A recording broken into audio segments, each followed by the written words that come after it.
കോഴിക്കോടേക്ക് വണ്ടി വന്നു. കോഴിക്കോട് ഇറങ്ങുന്ന സമയമായി. ആ സമയത്ത് പെട്ടെന്ന് ഈ മനുഷ്യൻ എന്നോട് ചൂടായി. എഴുതുന്നതും വായിക്കാതിരിക്കുന്നതൊക്കെ നിങ്ങളുടെ ഇഷ്ടം, പക്ഷെ അത് വായിക്കുമ്പം കിട്ടുന്ന സന്തോഷം ഇല്ലാണ്ടാക്കാൻ നിങ്ങൾക്ക് എന്താ അധികാരം എന്ന് ചോദിച്ചിട്ടുണ്ട്. എനിക്ക് ആൾ ദേഷ്യപ്പെടും. അപ്പോൾ മറ്റിടങ്ങൾ അന്തം വിട്ട് നോക്കുകയാണ്, എന്ത് ഇയാൾ. അപ്പം ഞാൻ ആളെ ചേർത്ത് പിടിച്ച് കെട്ടിപ്പിടിച്ചു. അവരെ കട്ടിൽ തലക്കൽ എൻ്റെ പുസ്തകങ്ങളാണ്. വേദന വരുമ്പോഴൊക്കെ അവർ ഈ പുസ്തകം എടുത്തിട്ട് തുറക്കുന്നിടത്ത് വായിക്കും, കിട്ടുന്നത് വെച്ചിട്ട്. എന്നെക്കാളും ഇമോഷണലായിട്ടാണ് അവരത് ഉൾക്കൊള്ളുന്നത്. ഞാൻ സത്യത്തിൽ കരഞ്ഞുപോയി. അവിടെ വെച്ച് എനിക്ക് മനസ്സിലായി, ഇതിനു വേണ്ടിയിട്ടാണ് എഴുതാൻ എന്നോട് ആരോ കൽപ്പിച്ചത് എന്ന് എനിക്ക് തോന്നിപ്പോയി. എഴുത്തുകാരി അഷിത താങ്കളുമായുള്ള സൗഹൃദത്തെ വിശേഷിപ്പിച്ചത് ഒരു വാക്കുകൊണ്ടോ നോട്ടം കൊണ്ടോ പോലും മുറിവേൽപ്പിക്കാത്ത അത്രയും സർവ്വ സ്വതന്ത്രമായ സൗഹൃദം എന്നാണ്. അഷിത എനിക്ക് അനിയത്തിയോ എൻ്റെ കാമുകിയോ അമ്മയോ ഒന്നുമല്ല. അഷിത ഒരു സാന്നിധ്യമാണ് എൻ്റെ ജീവിതത്തിൽ. പ്രായം കൊണ്ട് ഒരുപക്ഷെ അഷിതയേക്കാൾ മുകളിലായിരിക്കും ഞാൻ, പക്ഷെ ഞാനായിട്ട് അവൾക്കൊന്നും കൊടുത്തിട്ടില്ല. പക്ഷെ അവളെനിക്ക് നിറയെ തന്നിട്ടുണ്ട്. എന്തൊക്കെയോ സന്തോഷം. ഞാൻ കഴിയുന്നപ്പോൾ നിന്നോട് സംസാരിക്കാൻ ഇമോഷണൽ ആവാണ്ട് നോക്കുകയാണ്. അത്രയാണ്. അല്ല, മനോരമ വാരികയുടെ എഡിറ്ററായിട്ടുന്ന PO മോഹൻ എന്നോടൊരു നോവൽ ചോദിച്ചു. ഞാൻ എഴുതണം. അപ്പം എൻ്റെ മനസ്സിൽ കൃഷ്ണ വന്നു. ഈ കഥ, ആ തിരക്കഥയെല്ലാം കൂടെ വന്നപ്പം ഞാൻ അത് നോവലായിട്ട് തുടങ്ങി. ഇവിടെ വെച്ച് കൃഷ്ണ തൽക്കാലത്തേക്ക് ഞാൻ നിർത്തുന്നു, വീണ്ടും സൗകര്യം പോലെ തുടങ്ങുന്നതായിരിക്കും എഴുതിയിട്ട് അയച്ചു. ഇത് അതേപോലെ അച്ചടിച്ചു. ഞാൻ പെണ്ണ് കാണാൻ വേണ്ടി പോകുന്ന പെൺകുട്ടിയല്ല. ഞാൻ സ്നേഹിച്ച്, എനിക്ക് ഭയങ്കര സ്നേഹം തോന്നി, എന്നെ സ്നേഹത്തോടെ സ്വീകരിച്ച അച്ഛൻ്റെ സുഹൃത്തായ ആ മനുഷ്യൻ്റെ മകളാണ്. അങ്ങനെയാണ് ഞാൻ കാണുന്നത്. അപ്പം എനിക്കിനി അടുത്തൊരു പെൺകുട്ടിയെ ജീവിതത്തിലേക്ക് പാർട്ട്ണറായിട്ട് സ്വീകരിക്കാൻ വേണ്ടി കാണാൻ തോന്നുന്നില്ല.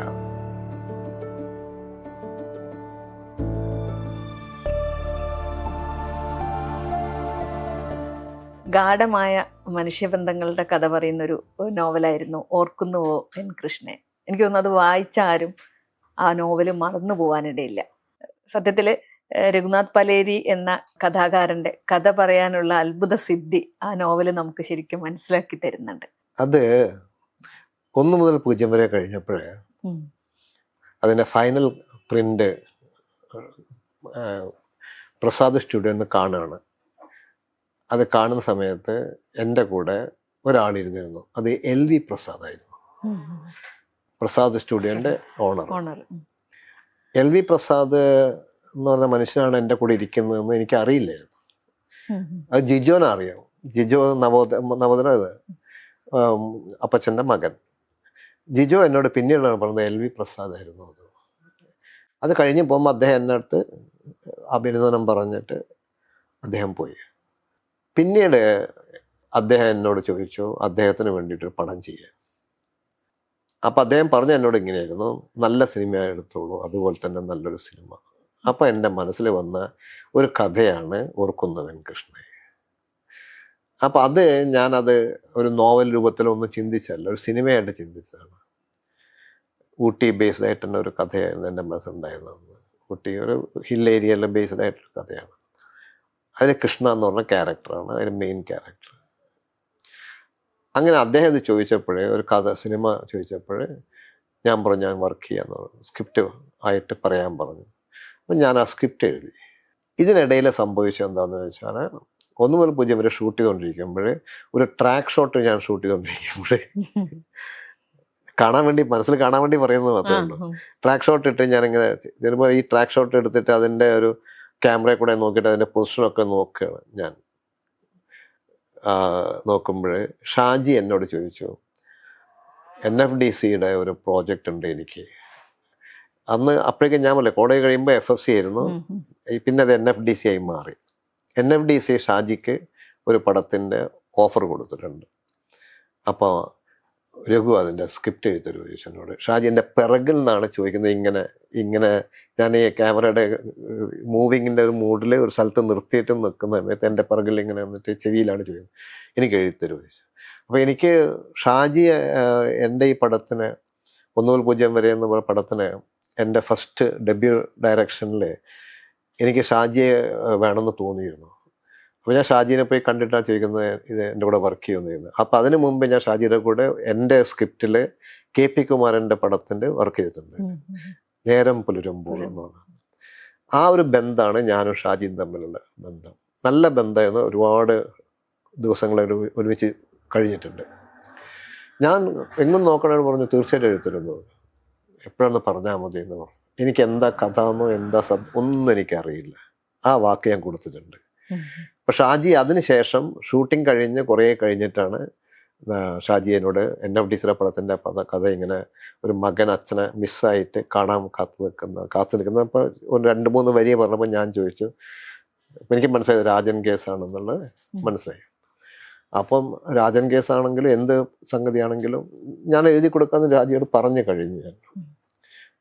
ഞാൻ മകനെ മിസ്സായ ഒരു അച്ഛൻ്റെ കഥയാണ്, അത് അത്രയേ ഉള്ളൂ. ഇതവിടെ കിടക്കുന്നുണ്ട്. ഇതിനിടയിലാണ് LV പ്രസാദ് ചോദിക്കുന്നത്. അപ്പം ഞാനിത് എഴുതി കഴിഞ്ഞ് ഈ സ്ക്രിപ്റ്റ് വായിക്കാൻ വേണ്ടിയിട്ട് ഞാൻ മദ്രാസിലെത്തി, LV പ്രസാദിൻ്റെ വീട്ടിലെത്തി. അദ്ദേഹത്തിൻ്റെ അപ്പുറത്തും ഇപ്പുറത്തും 2 പേര് ഇരിക്കുന്നുണ്ട്, നിൽക്കുകയാണ് ചെയ്തത്. 2 പേര് എന്നെക്കാളും അദ്ദേഹത്തിന് ഒരു നല്ല പ്രായമുള്ള 2 ആൾക്കാരാണ്. അവർ ഇദ്ദേഹത്തിൻ്റെ ഇത് കഥ കേൾക്കാൻ വേണ്ടിയിട്ട് വന്ന ആൾക്കാരാണ്. അത് ഞാൻ ഇംഗ്ലീഷിലും മലയാളത്തിലൊക്കെ ആയിട്ടും തമിഴിലൊക്കെ ആയിട്ട് ഇദ്ദേഹത്തിന് എക്സ്പ്ലെയിൻ ചെയ്ത് കൊടുക്കുകയാണ്. ഇതുപോലെ കൃഷ്ണയുടെ കഥയാണ്, പക്ഷെ ഇങ്ങനെയല്ല, ആ നോവലിൽ പറയുന്ന പോലെ അല്ല.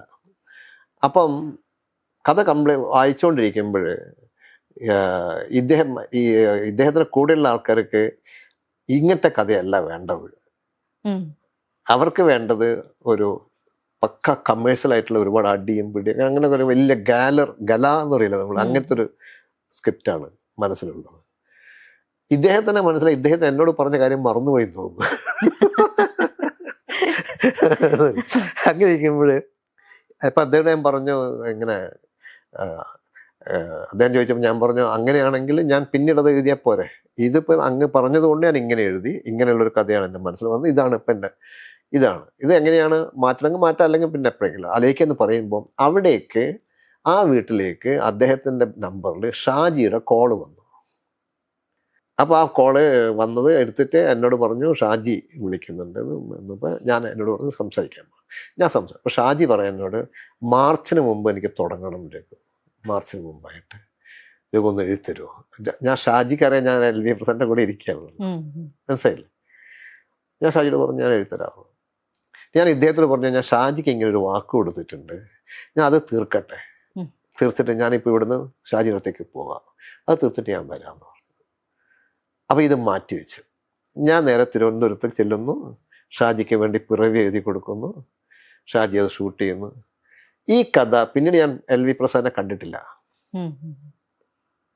അതിനുവേണ്ടി ഞാൻ പോയിട്ടില്ല, കാരണം വീണ്ടും അതിനു വേണ്ടി ചെയ്യാൻ എനിക്ക് താല്പര്യമില്ല. ഈ കഥ കുറേ കഴിഞ്ഞ് ഒരു കാലത്ത് മനോരമ വാരികയുടെ എഡിറ്ററായിട്ടുന്ന PO മോഹൻ എന്നോട് ഒരു നോവൽ ചോദിച്ചു, എഴുത്തരുമെന്ന് ചോദിച്ചു. അത് മനോരമയ്ക്ക് വേണ്ടിയിട്ടാണ്. അന്ന് PO മോഹൻ മനോരമയിലാണ്. ഞാൻ എഴുതണം. അപ്പം എൻ്റെ മനസ്സിൽ കൃഷ്ണ വന്നു, ഈ കഥ, ആ തിരക്കഥയെല്ലാം കൂടെ വന്നപ്പം ഞാൻ അത് നോവലായിട്ട് തുടങ്ങി. അതിൻ്റെ കഥയുടെ ഒരു ഐഡിയ ഞാൻ മോഹൻ്റെ പറഞ്ഞു കൊടുത്തു.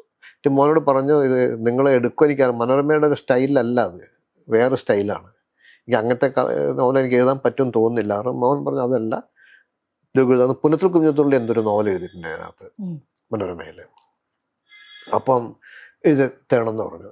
ഞാൻ എഴുതി തുടങ്ങിയ ഒരു 5-6 അധ്യായമായി കഴിഞ്ഞപ്പോഴേക്കും PO മോഹൻ മനോരമ വിട്ടു, അദ്ദേഹം മംഗളത്തിലെത്തി. അപ്പൊ എനിക്ക് PO മോഹനാണ് കമ്മിറ്റ്മെന്റ്, മനസ്സിലായില്ലേ. അദ്ദേഹമാണ് ചോദിക്കുന്നത്, മനോരമ എന്നോട് ചോദിച്ചിട്ടില്ല, PO മോഹനാണ് ചോദിക്കുന്നത്. രഘു എഴുത്തര് PO മോഹൻ മംഗളത്തെത്തിയ PO മോഹൻ അവിടെ നിന്ന് എന്നോട് ചോദിച്ചു, രഘു മംഗളത്തിലേക്കാണ് ഞാൻ വന്നത്, എനിക്കത് എഴുത്തരുമോ. അതിന് PO മോഹൻ അവിടുന്ന് അമേരിക്കൻ ടൈംസിലേക്ക് പോയാലോ ന്യൂയോർക്കിലേക്ക് പോയാലോ ഞാൻ എഴുതി കൊടുക്കും. അങ്ങനെ ഞാൻ എഴുതാൻ തുടങ്ങി. മനോരമയിൽ മംഗളത്തിലത് വന്നുകൊണ്ടിരിക്കുന്നു. ആദ്യത്തെ കുറച്ച് ലക്കം വന്നു. കുറച്ച് കഴിഞ്ഞ് പിന്നെ എനിക്ക് തോന്നുന്നത് ഈ വാരികകളിലൊക്കെ അന്നത്തെ സ്ഥിതിയിൽ മറ്റ് വാരികളിൽ ഉണ്ടാവില്ല. ഇവരുടെ എഡിറ്റോറിയൽ ബോർഡിലോ അല്ലെങ്കിൽ ഇവരെ കമ്മിറ്റി ഈ നോവലുകൾ വായിച്ചിട്ട് എന്നാ നാളെ ആ നായികനെ അങ്ങനെ ആക്കിക്കൂടെ, മറ്റേ അമ്മാവൻ എങ്ങനെ മാറ്റിക്കൂടെ എന്ന് ചോദിച്ച് ഡിസ്കഷൻ ഉണ്ടാവാം. ചിലപ്പോൾ ഇതിനൊരു റേറ്റിംഗ് ഉണ്ടാവാം. ഇതൊന്നും എനിക്ക് അറിയില്ല. നമുക്കറിയാത്ത മേഖലയാണ് അതൊക്കെ. അവിടെ അതിനൊരു ലാബിലേക്ക് ചെല്ലുന്നു, അവിടെ ആസിഡ് ഒഴിച്ച് ക്ലീൻ ചെയ്തു, ഇതൊന്നും എനിക്ക് അറിയില്ല. അങ്ങനെ എന്തോ വന്നു. എനിക്കൊരു അഞ്ചാറ് ആഴ്ചത്തെ പ്രതിഫലം കിട്ടുന്നുമില്ല. അപ്പം എന്തോ ഒരു ഇഷ്യൂസ് നടക്കുന്നത്. അപ്പം ഞാൻ എന്ത് ചെയ്തു, മോഹൻ എന്നോട് പറയാനും മതി. മോഹൻ പറഞ്ഞു ചെറിയൊരു ഇഷ്യൂ ഉണ്ട്, എന്താ ചെയ്യണമെന്ന് എന്താ പറഞ്ഞു എന്നോട്. അപ്പം ഞാൻ എന്ത് ചെയ്തു, അന്ന് അയക്കുന്ന ഇതിൻ്റെ അടിയിൽ ഇവിടെ വെച്ച് കൃഷ്ണ തൽക്കാലത്തേക്ക് ഞാൻ നിർത്തുന്നു, വീണ്ടും സൗകര്യം പോലെ തുടങ്ങുന്നതായിരിക്കും എഴുതിയിട്ട് അയച്ചു.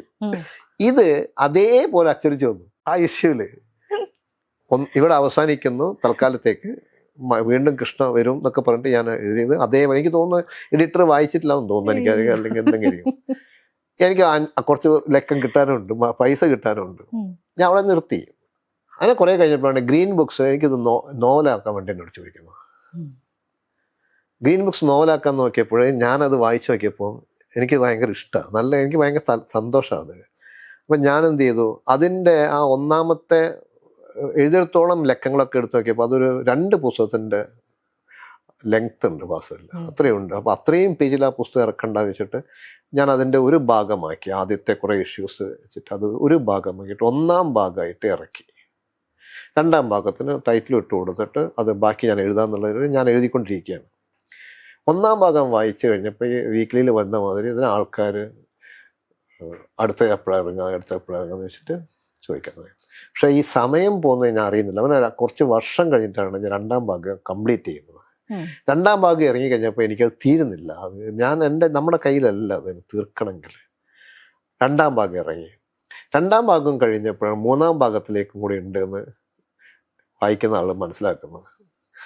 അങ്ങനെ ഇരിക്കുമ്പോഴേ എനിക്ക് ഒരു തവണ, ഇനി ഞാൻ പറയാൻ പോകുന്നത് പേഴ്സണലായിട്ടുള്ളൊരു കാര്യമാണ്.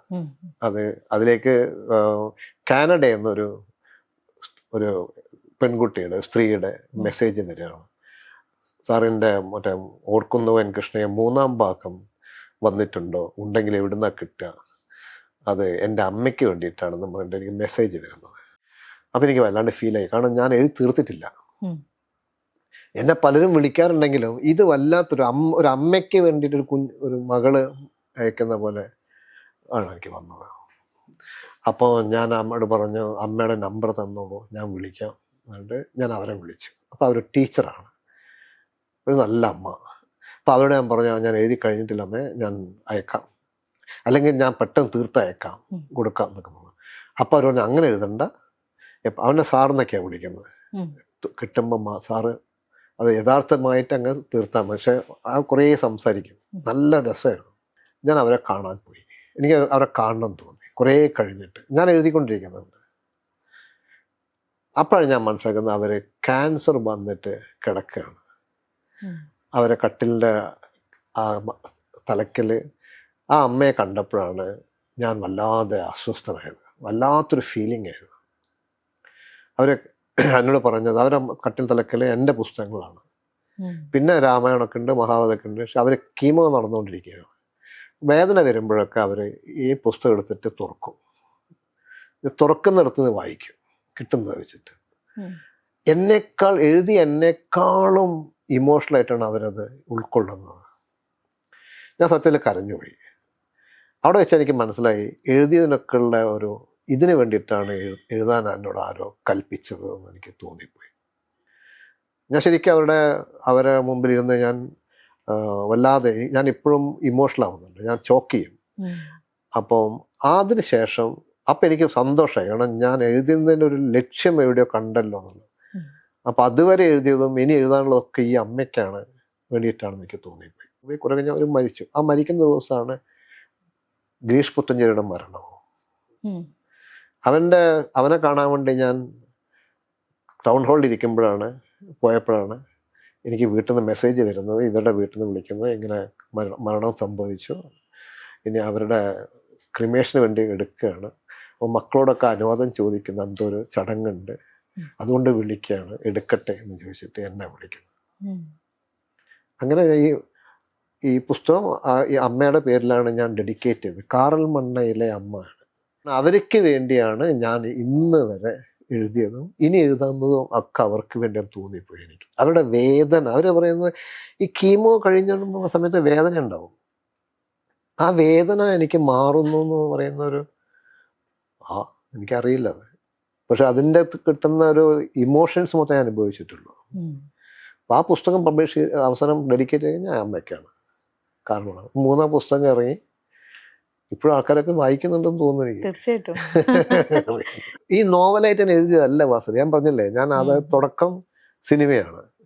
അന്ന് ആ കഥ LV പ്രസാദിന് വേണ്ടി ഞാൻ ഷൂട്ട് ചെയ്ത് കഴിഞ്ഞിരുന്നെങ്കിൽ പക്ഷേ ഈ പുസ്തകങ്ങളൊന്നും ഉണ്ടാവില്ല.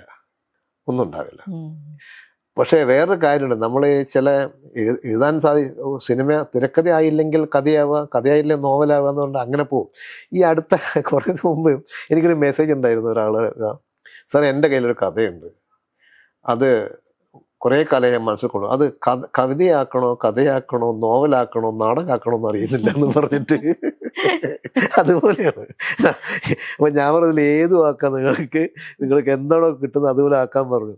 അതുപോലെയാണ് ഈ സിനിമയുടെ എനിക്ക് തോന്നുന്നു മനസ്സിൽ വരുന്ന എല്ലാം നമുക്ക് ഏതെങ്കിലും രൂപത്തിൽ പുറത്തേക്ക് കൊണ്ടുവരാം. ഐദർ സ്റ്റോറി അല്ലെങ്കിൽ എന്തെങ്കിലും സിനിമയാവാം. അപ്പോൾ സിനിമയാക്കാൻ പറ്റിയില്ലെങ്കിൽ നോവലാക്കാം. അത്രയാണ്. അതേപോലെ തന്നെ ആനന്ദവേദം ഒരു സിനിമാറ്റിക് കാഴ്ചയാണ് അത് വായിക്കുമ്പോൾ വായനക്കാർക്ക് കിട്ടുന്നത്. അത് അങ്ങനെ തന്നെ എഴുതിയതാണോ അല്ലെങ്കിൽ എഴുതി വന്നപ്പം എഴുതി വന്നപ്പോൾ അതിൻ്റെ തമാശ എന്താന്ന് വെച്ചാൽ, ഞാൻ ആ സമയത്തൊക്കെ ഞാൻ എന്ത് കഥ മനസ്സിൽ വരുമ്പോഴും സത്യനോട് സംസാരിക്കും. സത്യൻ അന്തിക്കാടിനോട്. പൊന്മുടതാറാവും കഴിഞ്ഞ് മഴവിൽക്കാവടിയും കഴിഞ്ഞ് ഏതോ ഒരു ഘട്ടത്തിലാണ് ഞാൻ സത്യനോട് ഈ ആനന്ദവേദത്തിൻ്റെ കഥ പറയുന്നത്. ആനന്ദവേദം ടൈറ്റിലും ഞാൻ പറയുന്നത് അപ്പോഴാണ്. അപ്പോൾ സത്യൻ ഈ കഥ കേട്ടിട്ട് പറഞ്ഞു, രഘു നമുക്കത് നോവലാക്കാം, അല്ല സിനിമയാക്കാമെന്ന് പറഞ്ഞു. അതിനിടയ്ക്ക് എന്ത് സംഭവിച്ചു വെച്ചാൽ, ഞാനിത് എഴുതി കഴിഞ്ഞ കുറച്ച് ലക്കങ്ങൾ ജയേന്ദ്രൻ നായർ ചോദിച്ചിട്ട് അദ്ദേഹത്തിന് അയച്ചു കൊടുത്തിരുന്നു. ജയേന്ദ്രൻ നായർ എന്നോട് വായിച്ചു കഴിഞ്ഞുകൊണ്ട് പറഞ്ഞു, നാളെ അടുത്ത ആഴ്ച ഒരു പബ്ലിഷ് ചെയ്യുന്നു, രഘു ബാക്കി എഴുതുമെന്ന് പറഞ്ഞു, ബാക്കി തരുമെന്ന് പറഞ്ഞിട്ട്. ആ സമയത്താണ് സത്യം വിളിക്കുന്നത് തന്നെ. സത്യനാൻ പറഞ്ഞു, ഞാൻ നോവലായിക്കൊണ്ടിരിക്കുകയാണ്, ജയനാർക്ക് കൊടുത്തു കഴിഞ്ഞു, അത് പബ്ലിഷ് ചെയ്യാനും പോവാണ്, അത് മാറ്റാൻ പറ്റില്ല. അങ്ങനെ ഞാൻ ആ സിനിമ എന്നുള്ളതൊന്ന് മാറ്റി വെച്ചിട്ട് ഞാൻ നോവലായിട്ട് എഴുതി. അപ്പോഴാണ് സത്യന് ആദ്യമായിട്ട് ഞാൻ തിരക്കഥ തരാന്ന് പറഞ്ഞിട്ട് വേണ്ടാന്ന് വെക്കുന്നു. സത്യന് നല്ല അത് ഭയങ്കര രസമായിരുന്നു. സത്യൻ അതിനുശേഷം ഒരു പടം ചെയ്തു, സത്യൻ തന്നെ എഴുതി. ഞാനല്ല എഴുതുന്നത്, സത്യന് തന്നെ എഴുതി. അത് ഏത് പടാന്ന് എനിക്ക് അറിയില്ല, ഓർമ്മയില്ല എൻ്റെ മനസ്സിൽ. സത്യന് അസലായിട്ട് എഴുതിയത്, അതിന് അവാർഡ് കിട്ടിയെന്ന് തോന്നുന്നു. എനിക്ക് തോന്നുന്നത് വിനോദയാത്രയാണോ എന്ന് സംശയമുണ്ട് എനിക്ക്. അതേപോലെ തന്നെ ബാലസാഹിത്യത്തിനുള്ള കേന്ദ്രത്തിന്റെയും കേരളത്തിന്റെയും സാഹിത്യ അക്കാദമി അവാർഡ് നേടിയ അവർ മൂവരും ഒരു മഴവില്ലും മുതിർന്നവർക്കുള്ളൊരു മനഃശാസ്ത്രപരമായ ഒരു ട്രീറ്റ്മെന്റ് പോലെയാ എനിക്കത് വായിച്ചപ്പോൾ തോന്നിയിട്ടുള്ളത്. അതിൻ്റെ ഒരു തമാശ എന്ന് വെച്ചാൽ, അത് കുറെ വർഷം മുമ്പ് ഞാൻ എഴുതിയതാണ്. ഈ ബാലസാഹിത്യ അവാർഡ് കിട്ടുന്നത് എനിക്ക് തോന്നുന്നത് 2021. അത് 40 വർഷം മുമ്പ് എഴുതിയ പുസ്തകം. അതെ. പക്ഷെ ഏറ്റവും അധികം ബ്യൂട്ടിഫുൾ ആയിട്ട് കമ്മ്യൂണിക്കേറ്റ് ചെയ്യാൻ പറ്റിയ കുട്ടികളോടാണ്. ഒരിക്കലും വലിയ ആൾക്കാരോടല്ല. വലിയ ആൾക്കാരോട് കമ്മ്യൂണിക്കേറ്റ് ചെയ്യാൻ ഭയങ്കര വിഷമമാണ്. കുട്ടികളോട് നമുക്ക് പറയാം, അവർ കേൾക്കും, അവർ ശ്രദ്ധിക്കും, അവരുടെ മുഖഭാവത്ത് നമുക്ക് മനസ്സിലാക്കാം നമ്മൾ പറയുന്നത് ശരിയാണോ അല്ലയോ എന്ന്. അവരുടെ ഉള്ളിൽ പെട്ടെന്ന് മന്നം ചെയ്യപ്പെടും. അവരതിനെ വേറെ പല ഡയമെൻഷനിലും കാണും. ഭയങ്കര രസമാണത് കുട്ടികളെ ഒബ്സർവ് ചെയ്യാന്ന് പറഞ്ഞത്. കുട്ടികളെ പറ്റി ഞാൻ ഒരുപാട് പഠിച്ചിട്ടുണ്ട്. കുട്ടികളെ എനിക്ക് ഏറ്റവും ഇഷ്ടപ്പെട്ട ഒരു സബ്ജക്റ്റാണ് കുട്ടികൾ. ഓരോ കുട്ടിയും ഓരോ സബ്ജക്റ്റാണ്. കുഞ്ഞുങ്ങളോട് എനിക്ക് അത്രയും വാത്സല്യ. കാരണം എൻ്റെ കുട്ടിക്കാലത്തിനെയാണ് ഞാൻ ഏറ്റവും അധികം സ്നേഹിക്കുന്നത്. എൻ്റെ ഈ പ്രായത്തിനേക്കാളും സ്നേഹിക്കുന്നത് എൻ്റെ കുട്ടികളെയാണ് എനിക്ക് ഏറ്റവും. എൻ്റെ കുട്ടികളൊക്കെ ഞാൻ കാണുന്നത് എൻ്റെ കുട്ടിക്കാലമാണ്. അത് പബ്ലിഷ് ചെയ്യാൻ, അത് നേരത്തെ ഞാൻ പബ്ലിഷ് ചെയ്ത ഒരു പുസ്തകമാണ്. അതിൻ്റെ കവർ പേജ് ഉണ്ടാക്കിയത് പോൾ കല്ലാനോടാണ്. പോൾ കല്ലാനോട് ഞാൻ വായിക്കാൻ കൊടുത്തിട്ട് പോൾ കല്ലാൻ പുസ്തകമാക്കി അത് കംപ്ലീറ്റ് ആക്കിയിട്ട് റാം എന്ന് പറഞ്ഞ ഒരാളാണ് പബ്ലിഷ് ചെയ്തത് ആദ്യം, റാം. പിന്നെ എത്രയോ കഴിഞ്ഞ് അത് ആരും വായിച്ചിട്ടുണ്ടാവും. എന്നോട് ഗ്രീൻ ബുക്സാണ് ചോദിച്ചതെന്ന് തോന്നുന്നു. അങ്ങനെ കുട്ടികൾക്കുള്ള പുസ്തകമായിട്ട് അത് വീണ്ടും ഒന്നും കൂടെ പകർത്തിയെടുത്തിട്ട് എഴുതിയിട്ട് കൊടുത്തു. അപ്പം ഞാൻ ആലോചിച്ചത് അത്രയേ ഉള്ളൂ, ആ പുസ്തകം ആദ്യം വായിച്ചത് 42 വർഷം മുമ്പുള്ള കുട്ടികളാണ്. ഇനിയിപ്പോൾ ഇത് ഇപ്പോൾ തുറന്ന് പറഞ്ഞുകൊണ്ട് എനിക്ക് തിരിച്ചെടുക്കുമോ എനിക്ക് അറിഞ്ഞൂടാ. അവാർഡില്ല. പക്ഷെ അതാണ് പറയുന്നത്, ഒരു പുസ്തകം കാലത്തിനും അതീതമായിട്ട് ഇങ്ങനെ നിൽക്കുകയാണല്ലോ. ഒരുപാട് വായനക്കാരുള്ളൊരു എഴുത്തുകാരനാണല്ലോ, കാഴ്ചക്കാരുള്ള സിനിമാക്കാരനും. അങ്ങനെ വരുമ്പം ഈ വായനക്കാരിൽ നിന്നുള്ള അനുഭവങ്ങൾ ഉണ്ടാവുമല്ലോ പലപ്പോഴും, പലയിടത്ത് പോകുമ്പോഴും കാണുമ്പോഴും ഒക്കെ. ഞാനൊരു തവണ മദ്രാസ് കോഴിക്കോട്ടേക്ക് വരുമ്പോഴേ, അന്ന് മാംഗ്ലൂർ മെയിലിലാണ് വരിക. വൈകുന്നേരത്തെ ട്രെയിനിന് മംഗലാപുരത്ത് നിന്ന് മദ്രാസിൽ നിന്ന് കയറും, പിറ്റേന്ന് രാവിലെ കോഴിക്കോട് എത്തും. മദ്രാസ് മാംഗ്ലൂർ മെയിലിലാണ് ആ കാലത്ത് സിനിമകളിലൊക്കെ വർക്ക് ചെയ്യുന്ന സമയത്തൊക്കെ ഞങ്ങൾ മദ്രാസിൽ നിന്ന് വരുന്നത്. അങ്ങനെ ഇരിക്കുമ്പോൾ മുകളിൽ ബർത്തിൽ ഞാൻ ഇരിക്കുന്നത് സൈഡ് സീറ്റിൽ, ഒരു സീറ്റിലിരിക്കുന്നു. അവിടെ ആ സൈഡിൻ്റെ അപ്പർ ബർത്തിൽ കിടന്ന ആൾ എൻ്റെ മുമ്പിൽ ഇരിക്കുന്നു. ഏതാണ്ട് പകൽ സമയം ആയിട്ടുണ്ട് ഇങ്ങോട്ട് വരുമ്പോൾ. ലെഫ്റ്റ് സൈഡിൽ ഇരിക്കുന്ന ബർത്തിൽ ഇരുന്നിട്ട് ഒരാൾ വായിക്കുന്നത് എൻ്റെ പുസ്തകമാണ്. അതിൻ്റെ ആ പുസ്തകം വായിച്ച് അയാൾ ഇറങ്ങി. കുറേ കഴിഞ്ഞ് ഇറങ്ങിയിട്ട് വന്നിട്ട് എൻ്റെ ഇപ്പുറത്ത്, ഞങ്ങളുടെ ഈ അപ്പുറത്തിരിക്കുന്ന ഞങ്ങളുടെ മുമ്പിലായിട്ട് ഇപ്പുറത്തിരുന്നു അയാൾ. വേറെ ആരൊക്കെയോ ഉണ്ട്. അപ്പോൾ ഇയാൾ എന്നോട് ഇടയ്ക്കൊക്കെ തന്നെ സംസാരിക്കുന്നുണ്ട് വളരെ ഭംഗിയായിട്ട്. പക്ഷേ സംസാരിക്കുന്നതെന്ന് വെച്ചാൽ അയാൾ എന്തോ ചോദിച്ച് അദ്ദേഹം എന്നോട് നിങ്ങളുടെ വാഹനം ഏതാണെന്ന് ചോദിച്ചു എന്നോട്. അപ്പം അയാളുടെ വാഹനം ഫോർഡിൻ്റെ എന്തൊരു വാഹനം. അപ്പം ഞാൻ ആലോചിച്ചു എൻ്റെ വാഹനം അന്ന് മദ്രാസിൽ ഉപയോഗിക്കുന്ന സൈക്കിളാണ്, അതൊരു ഫോർഡ് സൈക്കിളാണ്. അയാളുടെ വണ്ടീനെ പറ്റിയുള്ള തമാശ പ്രത്യേകതകളൊക്കെ പറയുമ്പോൾ ഞാൻ എൻ്റെ വണ്ടിയുള്ള പ്രത്യേകത. പക്ഷെ ഞാൻ സംസാരിക്കുന്ന സൈക്കിളിനെ പറ്റിയിട്ടാണ്, അദ്ദേഹം ഇതാണ് ബൈക്ക്. അപ്പൊ കുറെ ഇങ്ങനെ വന്നിട്ട് അതിന്റെ RPM ഒക്കെ ചോദിക്കുന്നുണ്ട്. അങ്ങനെ സംസാരിക്കുമ്പോൾ എൻ്റെ ഇപ്പുറത്തിരിക്കുന്ന ബർത്ത് ഇറങ്ങി വന്ന ആള് എന്നോട് ചോദിച്ചു, സാറ് ആരാണ്, എന്താ പേരെന്ന്. അപ്പം ഈ മനുഷ്യൻ അദ്ദേഹത്തോട് പറഞ്ഞു, ഇദ്ദേഹത്തിൻ്റെ പുസ്തകമാണ് സാറേ താങ്കൾ ഇത്രയും നേരം വായിച്ചത്. അപ്പം ഇയാള് അത് ശ്രദ്ധിക്കുന്നുണ്ട്. അപ്പം എനിക്ക് ചിരിയും വരുന്നുണ്ട്. അപ്പം ഇയാൾ എന്നോട് ചോദിച്ചു, ഇപ്പോഴെന്താണ് എഴുതാത്തത്? അപ്പം ഞാൻ പറഞ്ഞു, എഴുതാറുണ്ട്, ഞാനത് അയക്കാറില്ല. അതെന്താ അയക്കാത്ത ചോദിച്ചു. ഞാൻ പറഞ്ഞു, തോന്നിയിട്ടില്ല, എപ്പോഴെങ്കിലൊക്കെ അയക്കോ, ഏതെങ്കിലും എഡിറ്റർമാർ ചോദിച്ചാൽ ഞാൻ അത് അയച്ചു കൊടുക്കും. കോഴിക്കോടേക്ക് വണ്ടി വന്നു, കോഴിക്കോട് ഇറങ്ങുന്ന സമയമായി. ആ തിരക്ക് ഇറങ്ങുന്നൊരു സമയമില്ലേ, ആ സമയത്ത് പെട്ടെന്ന് ഈ മനുഷ്യൻ എന്നോട് ചൂടായി. എഴുതുന്നതും അയക്കാതിരിക്കുന്നതൊക്കെ നിങ്ങളുടെ ഇഷ്ടം, പക്ഷെ അത് വായിക്കുമ്പം കിട്ടുന്ന സന്തോഷം ഇല്ലാണ്ടാക്കാൻ നിങ്ങൾക്ക് എന്താ അധികാരം എന്ന് ചോദിച്ചിട്ട് എന്നോട്. എനിക്ക് ആൾ ദേഷ്യപ്പെടും. അപ്പം മറ്റിടങ്ങൾ അന്തം വിട്ട് നോക്കുകയാണ്, എന്ത് ഇയാൾ. അപ്പം ഞാൻ ആളെ ചേർത്ത് പിടിച്ച് കെട്ടിപ്പിടിച്ചു. അതെൻ്റെ വലിയൊരു അനുഭവമായിരുന്നു, കഥ എഴുതുന്നതിൻ്റെ ഒരു വായനക്കാരൻ്റെ ആ ഒരു അതുവരെ ഒന്നും പറയാതെ.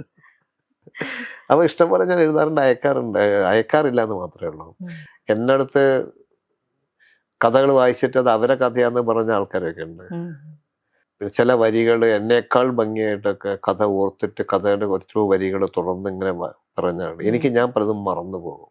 ഈ കഴിഞ്ഞ ദിവസം ബാംഗ്ലൂരിൽ നിന്ന് ഒരു ബാലകൃഷ്ണൻ, അയാൾ വായിച്ച് എൻ്റെ കഥയുടെ മാതൃഭൂമിയിൽ പബ്ലിഷ് ചെയ്ത ഒരു കഥയുടെ ഇതൾ കറുത്ത പൂക്കൾ എന്ന കഥയുടെ ആ പേജ് അയാൾ ഫോട്ടോ എടുത്തിട്ട് എനിക്ക് അയച്ചു തന്നു. അദ്ദേഹത്തിൻ്റെ ശേഖരത്തിലുള്ളതാണ്. അദ്ദേഹത്തിന് 82 വയസ്സായി. അദ്ദേഹത്തിന് ഞാൻ തിരിച്ച് മറുപടി അയച്ചു. അദ്ദേഹം എനിക്ക് ഒരുപാട് കാര്യങ്ങൾ, അയാൾക്ക് ഈ ഓർക്കുന്നു എൻ കൃഷ്ണയെ അയാൾ കയ്യിൽ നിന്നും പോയി, ആരോ അത് വായിച്ചു കൊണ്ടുപോയി. ഞാനത് അയച്ചു കൊടുക്കാമെന്ന് പറഞ്ഞിട്ടുണ്ട് അദ്ദേഹത്തിന്. ഞാൻ അയച്ചില്ല, ഞാൻ ഇപ്പം ഓർമ്മിക്കണം വീണ്ടും. അത് ഞാൻ മറന്നുപോകും ചില സാധനങ്ങൾ. ഭാര്യയെ ഏൽപ്പിക്കും പല കാര്യം. ഭാര്യയെ മറന്നുപോയ ആളാണല്ലോ. അതെ, ഞാൻ ഭാര്യയെ അങ്ങനെ ഒരു അനുഭവം. അതെ, ബസ്സിൽ വെച്ച് മറന്നുപോയിട്ടുണ്ട്. കല്യാണം കഴിച്ച് വിവാഹം കഴിഞ്ഞ് 3-ാം ദിവസമാണ് ഞങ്ങൾ ബസ്സിൽ പോവാണ്. ക്രിസ്ത്യൻകുളം എത്തിയപ്പോഴാണ് എനിക്ക് ഒരു മതിൽ കണ്ടപ്പോൾ ഗോപി എന്ന് പറഞ്ഞ ഒരു ഫ്രണ്ട് ഉണ്ട്, അവൻ വയ്യാണ്ട് കിടക്കുകയാണ്. അവന് പെട്ടെന്ന് ഓർമ്മ വന്നത്. അപ്പം അവനെ കാണാൻ വേണ്ടിയിട്ട്, അവനൊന്ന് കാണുക എന്നുള്ള ഉദ്ദേശത്തിൽ ഞാൻ അവിടെ ഇറങ്ങിപ്പോയി. ഇവള് കൂടെയുള്ള കാര്യം ഞാൻ മറന്നുപോയി. എൻ്റെ അവിടുന്ന് ആ മെയിൻ വയനാട് റോഡിൽ നിന്ന് കുറച്ച് 1.5 കിലോമീറ്ററോളം ദൂരത്തേക്ക് നടന്നു ഞാൻ ഈ വഴിയിലൂടെ, ഇവൻ്റെ വീട്ടിലേക്ക് പോകാനുള്ള വഴിയിലൂടെ. 1.5 കിലോമീറ്റർ കുറേ ദൂരം പോയപ്പോഴാണ് ഓർമ്മ വന്നത്, എന്തോ ഒന്ന് മിസ്സായിട്ടുണ്ടല്ലോ. അപ്പം ഞാൻ പെട്ടെന്ന്, അയ്യോ സ്മിത എന്നുള്ള അവിടെ ആണെന്നുള്ള, അവളുടെ പേര് സ്മിത എന്നാണല്ലോ. ഞാൻ പെട്ടെന്ന് ആലോചിച്ചു. ഞാൻ തിരിഞ്ഞൊരു ഓട്ടോ ഓടി. ഓടിയിട്ട് വയനാട്ടിൽ എത്തിയപ്പോൾ ഒരു ഓട്ടോറിക്ഷ വരുന്നു, കൈ കാണിച്ച് നിർത്തി. ഞാൻ അയാളോട് പറഞ്ഞ് വിട്ടോളാൻ, നേരെ വിട്ടോളാൻ. മാനഞ്ചിറ മൈതാനത്തിൻ്റെ അടുത്താണ് അവൾ ഇറങ്ങുക. BM സ്കൂളിൻ്റെ മുമ്പിലാണ് ഇറങ്ങേണ്ടത്. അപ്പം ഞാൻ ചെല്ലുമ്പോൾ ഭയങ്കര തിരക്കാണ് അവിടെ. ഞാൻ ഇങ്ങനെ കാണുകയാണ് ആ ക്രൗഡിൽ ഇവിടെ നിന്ന് ഇങ്ങനെ എന്നെ പരതുന്നത്. അപ്പം ഞാൻ അയാളെ തൊട്ടിട്ട് പറഞ്ഞു നിർത്താൻ പറഞ്ഞു. ഞാൻ ഇറങ്ങി അവളുടെ അടുത്തേക്ക് ഓടി ചെന്നിട്ട് അവളെ മുഖം തിരിച്ചത് ഞാൻ അവിടെ എത്തുമ്പോഴേക്കാണ് ഞാൻ അവിടെ കെട്ടിപ്പിടിച്ചു. അപ്പോൾ കണ്ണൊക്കെ നനവൊക്കെ ഉണ്ട് ചെറുങ്ങനെ. ഞാൻ തിരിച്ചു വരുമ്പം ഞാൻ ആലോചിക്കുന്നത്, തിരിച്ചു വരുമ്പോൾ ഇയാളുണ്ട്, ഈ ഓട്ടോറിക്ഷ ഡ്രൈവറുണ്ട്, അന്തം വിട്ടിട്ട് എന്നെ നോക്കും. അപ്പം ഞാൻ അടുത്തെത്തി. അപ്പൊ അതിനോടൊക്കെ ഞാൻ ആലോചിച്ചു, ഇയാൾ എന്തൊക്കെ അന്തം വിടേണ്ട ആലോചിച്ചിട്ടുണ്ടാവുക. ഓടി വന്നിട്ട് എന്നെ ഇറക്കിയിട്ട് ഓടിപ്പോയിട്ട് ഒരു പെണ്ണ് കെട്ടിപ്പിടിക്കുന്നത്, അടി ഇപ്പം കിട്ടുമെന്നൊക്കെ കേൾക്കണ്ടാവില്ല. പക്ഷെ അന്നത്തെ ക്രൗഡൊന്നും അങ്ങനെയൊന്നും അല്ല, അവരൊക്കെ സ്നേഹധനന്മാരാണ് പെട്ടെന്ന് പേടിക്കുന്നത്. അപ്പോൾ ഞാൻ അടുത്തെത്തിയിട്ട് ഓട്ടോക്കാരൻ അദ്ദേഹത്തിന് പറഞ്ഞു, എൻ്റെ ഭാര്യയാണ്, ഞങ്ങളെ ബസ് വെച്ച് മറന്നുപോയത്. അയാൾ ചിരിക്കുന്നു. അത് കഴിഞ്ഞിട്ട് ഞങ്ങള് അവിടുന്ന് SMC, അന്ന് SMC-നുള്ളിലേക്ക് വണ്ടിയൊക്കെ പോകും, ഇപ്പോഴാണ് പോവാതിരിക്കുന്നത്. അപ്പൊ അതിനുള്ളിൽ പോയിട്ട് ഒരു കടയിൽ പോയി നിർത്തിയിട്ട് ഞങ്ങൾ ഇവൾക്ക് വേണ്ടി ഡ്രസ്സ് വാങ്ങിക്കുകയാണ് ഞാൻ. ആ ഡ്രസ്സ് ചെറിയൊരു കടയാണ്. അവിടെ ഒരു ആള്, പ്രായമുള്ള ഒരാളാണ്. അയാളുടെ ഞാൻ തമാശയുടെ ചോദിച്ചു, ഞങ്ങളെ കണ്ടാൽ കല്യാണം കഴിഞ്ഞിട്ട് എത്ര വർഷമായി എന്ന് പറയുന്നു. എത്ര വർഷമായിട്ടുണ്ടാവും എന്ന് പറയാം. അപ്പം ആൾ ഞാൻ നോക്കിയിട്ട് പറഞ്ഞു 5-6 വർഷമായിട്ടുണ്ടാവും. അതിനപ്പുറം എന്താ വേണ്ടത്, ക്രെഡിറ്റ് വേണ്ടത്? അപ്പം ഞാൻ പറഞ്ഞു 3 ദിവസമായിട്ടേ ഉള്ളൂ. അയാളോട് ഞാൻ പറഞ്ഞു, ഞാൻ അവളെ ബസ് വെച്ച് മറന്നുപോയി, സന്തോഷിപ്പിക്കാൻ വേണ്ടിയിട്ട് ചോദിച്ചത്. അയാൾ അങ്ങനെയാണ്. പക്ഷെ അത് സ്മിതക്ക് ഒരു ദുഃഖമോ ഒന്നുമല്ല. അവള് ഇപ്പോഴും എന്നെ പോലെ തന്നെ ചിരിച്ചുകൊണ്ടാണ് അത് പറയുക. ഭയങ്കര ത്രില്ലാണ് അവൾക്ക്. പക്ഷെ അവൾക്ക് അവളുടെ അമ്മ പറഞ്ഞു, ശ്രദ്ധിക്കണം, നീ രഘുവിൻ്റെ അടുത്ത് എപ്പോഴും മുറുക്കി പിടിക്കണം, അവൻ മറന്നു പോകും. എപ്പോഴും ഞാൻ എപ്പോഴും ശ്രദ്ധിച്ചിട്ടുണ്ട്. കുറച്ച് നമ്മൾ ഒരുപാട് സംസാരിച്ചിട്ടൊന്നുമില്ല, സംസാരത്തിനിടയിൽ ഇടയ്ക്കിടയ്ക്ക് വരുന്നൊരു പേരാണ് ഈ സ്മിത.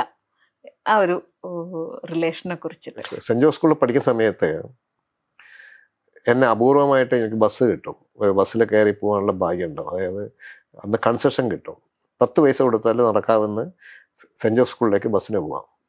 അപ്പോൾ അന്ന് പോകുന്നൊരു ബസ്സിന് CCNKP എന്നൊരു ബസ്സിൽ അച്ഛൻ്റെ കുറേ ഫ്രണ്ട്സ് ആൾക്കാരൊക്കെ ഉണ്ടാവും. അതിലൊരാളുണ്ട്, ഒരു കണ്ടക്ടർ. അദ്ദേഹത്തിനാണ് അച്ഛൻ ഏൽപ്പിക്കാൻ, ആദ്യത്തെ തവണ ഏൽപ്പിച്ച്. അപ്പോൾ അദ്ദേഹം എനിക്ക് അവിടെ എത്തിക്കഴിഞ്ഞാൽ എന്നെ ശ്രദ്ധിക്കും. കോർപ്പറേഷൻ ഓഫീസിന് മുമ്പിൽ ഞാൻ ബസ് ഇറങ്ങും. നടക്കാവുന്ന ചേവായിലേക്ക് പോകുന്ന ബസ്സാണ് അത്. കോർപ്പറേഷൻ ഓഫീസിന് മുമ്പ് കൂടെയാണ് പോവുക. അവിടെ ഇറങ്ങിക്കഴിഞ്ഞാൽ സെൻറ്റ് ജോസ് സ്കൂളായി അടുത്തപ്പോഴും. അപ്പോൾ ഇറങ്ങുമ്പോഴേ എനിക്കൊരു ടിക്കറ്റിൻ്റെ ഒരു കട്ട തരും. ടിക്കറ്റ് മുറിച്ച് കൊടുത്തു കഴിഞ്ഞാൽ സ്റ്റേപ്പിൾ ചെയ്ത ടിക്കറ്റ്സിൻ്റെ അറ്റം കിട്ടും. അത് അദ്ദേഹം സൂക്ഷിച്ച് വെച്ചിട്ടുണ്ട്, എനിക്ക് തരും ഗിഫ്റ്റായിട്ട്. അപ്പോൾ ഇത് വീട്ടിലെത്തിയിട്ട് ഞങ്ങൾ കുട്ടികളെല്ലാം കൂടിയിട്ട് ബസ് കളിക്കും. ഇങ്ങനെയൊക്കെ ഒരു കാലം ഉണ്ടായിരുന്നു. അപ്പോൾ അപ്പോഴേ എനിക്ക് ഈ മനുഷ്യനെ അറിയാം. ഈ മനുഷ്യനെ ഭയങ്കര സ്നേഹം. കുറേ കാലത്തിന് ശേഷം ഞാൻ വിവാഹം കഴിക്കാൻ വേണ്ടിയിട്ടൊരു എന്നോട് ഏട്ടൻ ഒരു പെൺകുട്ടിയെ കണ്ടുപിടിച്ചിട്ട് നീ ഒന്ന് പോയി കാണുമെന്ന് പറഞ്ഞപ്പോൾ കാണാനുള്ള ദിവസമൊക്കെ ഫിക്സ് ചെയ്ത് ഞാൻ വരുന്നതെന്നൊക്കെ പറഞ്ഞിട്ട് ഞാൻ പോയപ്പോൾ എന്നെ സ്വീകരിച്ചത് അവളുടെ അച്ഛനാണ്. അത് ഈ കണ്ടക്ടർ ഇദ്ദേഹമാണ്. ടിക്കറ്റ് മുറിച്ച് വന്ന അച്ഛൻ്റെ ഫ്രണ്ടാണ്. അപ്പോൾ അവിടെ വെച്ചിട്ടാണ് ഞാൻ സ്മിതയെ കാണുന്നത്. അപ്പോൾ തന്നെ തീരുമാനിച്ചു. ഞാൻ അവളെ കണ്ട് കുറച്ച് സംസാരിച്ച്, കുറേ എന്തൊക്കെയോ സംസാരിച്ച്. അപ്പോൾ എനിക്ക് തോന്നുന്നു ഞാൻ ആ വീട്ടിലേക്ക് കയറുമ്പോൾ തന്നെ ഞാൻ അത് ഇവിടെ സ്വീകരിക്കും എന്നുള്ള മനസ്സിലുണ്ടായിരുന്നു എൻ്റെ മനസ്സിൽ. എനിക്ക് രണ്ടാമതൊരു പെൺകുട്ടിയെ കാണാനൊന്നും തോന്നിയിട്ടില്ല. കാരണം എന്താന്ന് വെച്ചാൽ എനിക്ക് അവള് ഒന്ന് അച്ഛനുള്ള സ്നേഹം, ആ മനുഷ്യനുള്ള സ്നേഹം, എത്രയോ വർഷങ്ങളായിട്ടുള്ള ബന്ധം. ഒരുപക്ഷെ ആ മനുഷ്യൻ അങ്ങനെ കാണുന്നുണ്ടാവില്ല, അറിയില്ല എനിക്ക്. ഞാൻ ആ ആംഗിളിൽ നിന്ന് ഇങ്ങോട്ട് നോക്കുന്നില്ല. എന്നിൽ നിന്നും ഞാൻ അവരിലേക്കാണ് നോക്കുന്നത്. എന്നിൽ നിന്നും ഞാൻ അദ്ദേഹത്തെ നോക്കുമ്പോൾ എന്നെ മുമ്പിൽ അദ്ദേഹം എനിക്ക് ഇങ്ങനെ ഒരു ബന്ധമുണ്ട്. അദ്ദേഹത്തിൻ്റെ മകളാണ്, അവൾക്ക് ആ കഥ അറിയ പോലും ഇല്ല. അദ്ദേഹത്തിൻ്റെ മകളെയായിട്ടാണ് ഞാൻ കാണുന്നത്. ഞാൻ കാഴ്ചക്ക് പെണ്ണ് കാണാൻ വേണ്ടി പോകുന്ന പെൺകുട്ടിയല്ല അവള്. ഞാൻ സ്നേഹിച്ച, എനിക്ക് ഭയങ്കര സ്നേഹം തോന്നിയ, എന്നെ സ്നേഹത്തോടെ സ്വീകരിച്ച അച്ഛൻ്റെ സുഹൃത്തായ ആ മനുഷ്യൻ്റെ മകളാണ്. അങ്ങനെയാണ് ഞാൻ കാണുന്നത്. അപ്പം എനിക്കിനി അടുത്തൊരു പെൺകുട്ടിയെ ജീവിതത്തിലേക്ക് പാർട്ട്ണറായിട്ട് സ്വീകരിക്കാൻ വേണ്ടി കാണാൻ തോന്നുന്നില്ല. അങ്ങനെ ഞാൻ കണ്ടാലും എനിക്ക് ഇവളും എൻ്റെ മനസ്സിൽ നിന്ന് പോവില്ല, ഈ അച്ഛൻ പോവില്ല. എത്രയോ വർഷങ്ങളായിട്ടുള്ള ഈ അച്ഛനെ ഓർമ്മ എനിക്ക് ഇതിലേക്ക് പോവില്ലേ. അവൾ അന്ന് മുതൽ എൻ്റെ കൂടെ ഉണ്ടവള്. എഴുത്തുകാരി അഷിത താങ്കളുമായുള്ള സൗഹൃദത്തെ വിശേഷിപ്പിച്ചത് ഒരു വാക്കുകൊണ്ടോ നോട്ടം കൊണ്ടോ പോലും മുറിവേൽപ്പിക്കാത്ത അത്രയും സർവ്വ സ്വതന്ത്രമായ സൗഹൃദം എന്നാണ്.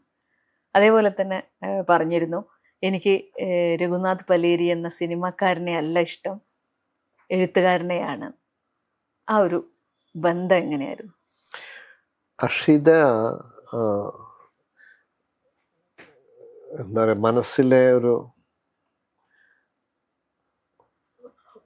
ഒരു ചങ്ങാതി ഒന്നല്ല അവൾ. അതിൻ്റെ ഒരു മുകളിലൊക്കെ നമ്മളെ ഡ്രീമിലൊക്കെ വരുന്ന ചില ഒരു, എന്താ പറയുക അക്ഷിതയെ പറ്റി എനിക്ക് അറിഞ്ഞൂടാ. അക്ഷിതയെ ഞാൻ അങ്ങനെ ദീർഘകാലമായിട്ടുള്ള കമ്മ്യൂണിക്കേഷനോ കാര്യങ്ങളോ ഒന്നും ഉണ്ടായിട്ടില്ല. പക്ഷേ എഴുതുന്ന കാലത്ത് ഈ കോളേജിൽ പഠിക്കുന്ന മുതലേ ഉള്ള ഞങ്ങളൊക്കെ എഴുത്തൊക്കെ തുടങ്ങുന്ന സമയത്തും അവളെപ്പോഴും നിരന്തരം കത്തുകൾ അയക്കുമായിരുന്നു. അവളുടെ ഒരു 4-5 കത്തുകൾ വന്നാൽ ഒരു കത്തൊക്കെ ഞാൻ അയക്കുള്ളൂ. അത് ചിലപ്പം പിണങ്ങാറൊക്കെ ഉണ്ട്. അപ്പോൾ അവളെന്നോട് ചോദിക്കും, ഈ എന്താ നീ കത്തുകൾ എഴുതുന്നത്, നീ ഒക്കെ വിളിച്ചിട്ടേക്കാണ് സംസാരിക്കുക.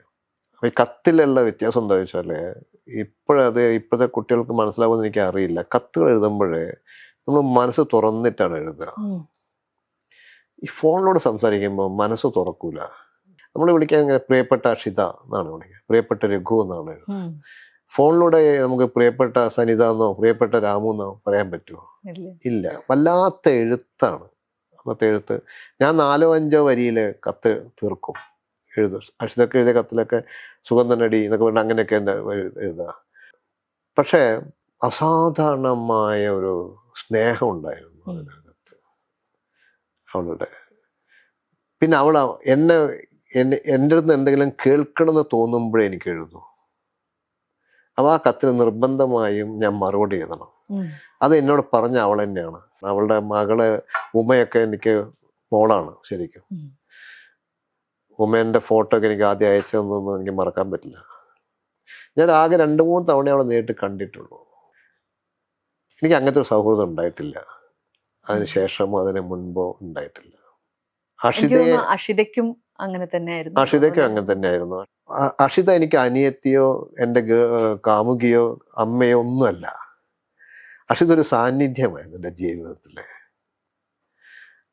ഒരു സ്ത്രീയെക്കുറിച്ചാണ് ഞാൻ പറയുന്നത്. നമ്മള് എൻ്റെ ജീവിതത്തിലെ എഴുത്തിൻ്റെ പുറകിൽ ഒന്നല്ല, ഒരു വ്യക്തി എന്ന നിലയ്ക്ക് എനിക്ക് ഒരു മരത്തിന് ചുവട്ടിലൊക്കെ നമ്മൾ പോയി നിൽക്കില്ലേ, അല്ലെങ്കിൽ കടലിലേക്ക് കുറേ നേരം നോക്കിയിരിക്കുമ്പോൾ നമ്മൾ എന്തോ ഒരു പിൻ പോയിന്റിൽ പോയി നോക്കിയിരിക്കുമ്പോൾ അതെന്തോ അല്ലേ നമ്മുടെ എന്തോ അങ്ങനത്തെ ഒരു ഫീലിംഗ്, ഒരു സാന്നിധ്യമാണ് അവള്. എനിക്ക് അക്ഷിതയെ വല്ലാണ്ട് നഷ്ടപ്പെട്ടു പോയിട്ടുണ്ട്. എൻ്റെ അമ്മ അച്ഛൻ ഒക്കെ നഷ്ടപ്പെട്ടു പോയപ്പോൾ തന്നെ അക്ഷിത എനിക്ക് മിസ്സിങ് ആണ്. അക്ഷിത അവസാന സമയത്ത് അക്ഷിതനെ എന്നെ കാണണമെന്ന് വലിയ ആഗ്രഹം ഉണ്ടായിരുന്നു. അമൃത ഹോസ്പിറ്റലിൽ എന്തോ കീമോയ്ക്ക് വേണ്ടി വന്നതാണെന്ന് എനിക്ക് തോന്നുന്നു. അവൾ കിടക്കുന്ന സമയത്ത് ഞാൻ ചെന്നു. അന്ന് അവൾ ഒരുപാട് ചിരിച്ചു. ഞങ്ങൾ അവൾ ഇതൊക്കെ മറന്നിരുന്നു. അവളെ നോക്കാൻ വന്ന ആരോ ഉണ്ടായിരുന്നു ആ സമയത്ത്. അവരൊക്കെ എനിക്ക് ആ റൂമിൽ നിന്ന് ഇവിടെ ചിരിയുമ്പോൾ അങ്ങോട്ട് മാറി നിന്നു. അവർ ചിരിക്കട്ടെ എന്നൊക്കെ പറഞ്ഞിട്ട് അന്ന് അവൾ എൻ്റെ കൂടെ നിന്നൊരു ഫോട്ടോ ഒക്കെ എടുത്തിരുന്നു. അങ്ങനെ ഒരു ആർട്ടിക്കിളൊക്കെ എഴുതിയിരുന്നു. ആർട്ടിക്കിൾ എഴുതേണ്ട ആവശ്യമില്ലായിരുന്നു അവള് വാസ്തവത്തിൽ. പക്ഷെ അവള് എന്തോ സന്തോഷം കൊണ്ട് എഴുതുമായിരുന്നു. അതെ അതെ, അത് ഞാൻ വായിച്ചിട്ടുണ്ട്. അതിൽ പറയുന്നുണ്ട്, വല്ലാതെ സങ്കടം വരുമ്പോഴൊക്കെ ഈ പൊന്മുട്ടയിടുന്ന താറാവും മഴയിൽ കവടിയൊക്കെ കണ്ടിട്ടാണ് ഞാൻ സന്തോഷിക്കുന്നത് എന്നുള്ളത്. അവൾക്ക് എൻ്റെ സിനിമകൾ ഭയങ്കര ഇഷ്ടമായിരുന്നു. എനിക്ക് തോന്നുന്നു അവൾ കൂടുതൽ റിലേറ്റ് ചെയ്ത എൻ്റെ സിനിമയിൽ അവൾ കാണുന്നത് എന്നെ തന്നെ ആയിരിക്കും ഒരു പക്ഷേ. എഴുത്തിൽ കാണുന്നത് എന്നെ ആവണമെന്നില്ല. പക്ഷെ എനിക്ക് മറക്കാൻ പറ്റാത്തത് അവളെ ഞാൻ കാണാൻ പോയി അവസാനം തൃശ്ശൂർ വീട്ടിൽ. അന്ന് ഉമയുണ്ട്, മോളും ഉണ്ട്, രാമൻകുട്ടിയുണ്ട്, ഒരു ഹസ്ബൻഡുണ്ട്. അതുവരെ വീട്ടിൽ നിന്ന് പുറത്തിറങ്ങാത്ത അക്ഷിത ഞാൻ ഇറങ്ങാൻ നേരത്ത് കുറേ ചിരിച്ച് ഞങ്ങൾ മുറിയിരുന്നിട്ട് എന്തൊക്കെയോ പറഞ്ഞ് കുറേ ചിരിച്ച് പുറത്തിറങ്ങി. അവൾ നൈറ്റി ഇട്ടിട്ടാണ് ഇറങ്ങുന്നത്. ഇത്തിരി ഇങ്ങനെയുള്ളൂ അവള്. അപ്പോൾ ഇറങ്ങാൻ നേരത്ത് അവളിങ്ങനെ നോക്കുമ്പോൾ ഞാൻ അവളെ ചേർത്ത് ഇങ്ങനെ കെട്ടിപ്പിടിച്ചു. ടു ബി ഫ്രാങ്ക്, ആ നൈറ്റിൻ്റെ ഉള്ളിൽ എനിക്ക് അക്ഷിതയെ സ്പർശിക്കാൻ സാധിച്ചിട്ടില്ല. ഒരു തുണി ഇങ്ങനെ ചേർത്ത് പിടിച്ചൊരു ഫീലിംഗ് ആയിരുന്നു. എനിക്ക് വല്ലാത്തൊരു ഫീലിംഗ് ആയിരുന്നു അത്. അക്ഷിതയെ ഞാൻ സ്പർശിച്ചിട്ട് പോലില്ല. അവൾ അത്രയും മെലിഞ്ഞിരുന്നു. ഞാൻ കരഞ്ഞു പോയിരുന്നു. അതുകൊണ്ട് തന്നെ ഞാൻ അവൾ മരിക്കാൻ സമയമായി, അവൾ ഹോസ്പിറ്റലൈസ് മകളെ എനിക്ക് മെസ്സേജും ഫോൺ മെസ്സേജ് അയക്കുമ്പോഴും എനിക്ക് ചെന്ന് കാണണ്ടെന്നായിരുന്നു. ഞാൻ കണ്ടിട്ടുമില്ല. പിന്നെ ഞാൻ അവളെ കാണുന്നത് അവളുടെ ക്രിമേഷൻ കഴിഞ്ഞ ശേഷം എത്രയോ ദിവസങ്ങൾക്ക് ശേഷം തൃശ്ശൂരെ ആ ശ്മശാനത്തിൻ്റെ അവിടെ പോയിട്ട് അവളെ അടക്കം ചെയ്ത് അവിടെ പോയിട്ട് അവളെ ദഹിപ്പിച്ച ആ ചേമ്പറിൻ്റെ അടുത്ത് പോയി നിന്നു. കാരണം അവിടുത്തെ ആൾക്കാർ എനിക്ക് പരിചയമുണ്ടായിരുന്നു. അതിനകത്ത് ആരും ഉണ്ട്, പക്ഷെ ഞാൻ നിന്നത് അക്ഷിതയെ ഓർത്തിട്ടാണ്. ഇതൊന്നും ചില ബന്ധങ്ങളെ പറ്റി നമുക്കൊന്നും പറയാൻ പറ്റില്ല. അക്ഷിത അങ്ങനെ പോകേണ്ട ഒരാളൊന്നുമല്ല, ഒരിക്കലും അല്ല. ഒരുപാട് വേദനിച്ച കുട്ടിയാണ് അവൾ. എനിക്ക് ഒരുപാട് കാര്യങ്ങൾ അവൾ എന്നോട് പറഞ്ഞിട്ടുണ്ട്, പക്ഷെ അതൊന്നും ഞാൻ പറയില്ല, കാരണം അവളില്ല ഇപ്പോൾ. ചില ബന്ധങ്ങൾ നമ്മൾ ഉണ്ടാക്കിയെടുക്കുന്നതല്ല, നമുക്കത് വീണു, നമുക്കത് നമ്മളെ തേടി വരും, നമ്മുടെ മുകളിൽ വരും. ഒരു നമ്മളിങ്ങനെ വെയിൽ കൊള്ളാതെ നടക്കുമ്പോൾ കുറേ കഴിഞ്ഞ് നമ്മൾ മനസ്സിലാക്കി ഒരു മേഘം എവിടെയോ നമ്മളെ കൂടെ തന്നെ സഞ്ചരിച്ചു കൊണ്ട് സൂര്യനെ എങ്ങനെ മറച്ചു കൊണ്ട് നമ്മളെ കൂടെ ഉണ്ടായിരുന്നു എന്ന് തോന്നുക. അങ്ങനത്തെ ഒരു ഷാഡോ ആയിരുന്നു അവൾ. എന്ത് മനോഹരമാണ് കഥകളൊക്കെ. അക്ഷിതയുടെ സൗഹൃദത്തിലൂടെ അക്ഷിത എന്നെ അനുഗ്രഹിക്കുകയാണ് ചെയ്തത്, അല്ലാതെ ഞാനായിട്ട് അവൾക്ക് പ്രായം കൊണ്ട് ഒരുപക്ഷെ അക്ഷിതയേക്കാൾ മുകളിലായിരിക്കും ഞാൻ, പക്ഷെ ഞാനായിട്ട് അവൾക്കൊന്നും കൊടുത്തിട്ടില്ല. പക്ഷെ അവളെനിക്ക് നിറയെ തന്നിട്ടുണ്ട്, എന്തൊക്കെയോ സന്തോഷം. ഞാൻ കഴിയുന്നപ്പോൾ നിന്നോട് സംസാരിക്കാൻ ഇമോഷണൽ ആവാണ്ട് നോക്കുകയാണ്.